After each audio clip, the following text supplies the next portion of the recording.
Hello, I'm Dan Costa, the Chief Content Officer for Worth Media Group, and I am in Davos, Switzerland. I'm here with Jonathan Reckford. He is the International CEO for Habitat for Humanity.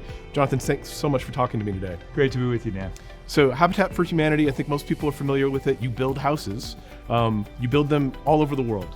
Just talk to me a little bit about what the international mission of Habitat for Humanity is. So our vision is a world where everyone has a decent place to live, and that's audacious. We work in 71 countries. Last year we helped about 13 million people, but that is a scratch in the surface of the need. So in many ways our traditional direct building is a demonstration of what's possible, but our goal is really to make markets and systems work so that everybody can improve their own housing conditions. So how does coming to Davos help you accomplish those goals? This is your 15th year coming here?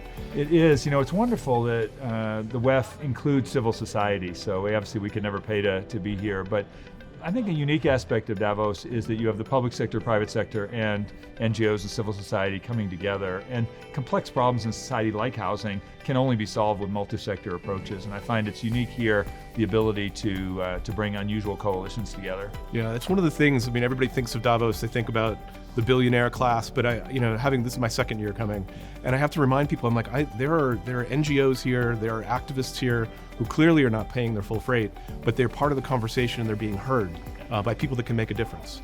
So have you had any success stories that have come out of Davos relationships? Well, what I've found is they talk about those Davos moments, and I think about, we have a current board member who is president of Salesforce, and I met her at a dinner 8 years ago, just randomly sat down next to each other, and we clicked, and she's become a dear friend and a great champion of housing. I think about actually maybe 14 years ago, rode a shuttle bus with Jet Li, the martial arts actor.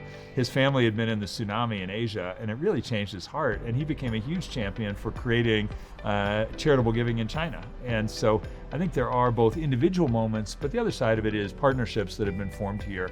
And we have a group that's really working on the future of cities and thinking about how do we create sustainable cities, which of course would include housing. And so for us to be part of those movements is really important. Do you have we're at this inflection point, obviously a lot of the conversations are about AI here. There's also a lot of conversations about the growing inequity in the entire world. Do you have any predictions for 2024 about whether things are going to be going in the right or the wrong direction? I'm an optimist by nature, but there's a lot of headwinds. Obviously, when you look at rapid urbanization, climate change, and now 2 wars, all of that is creating enormous stress on housing. And so that's not so good.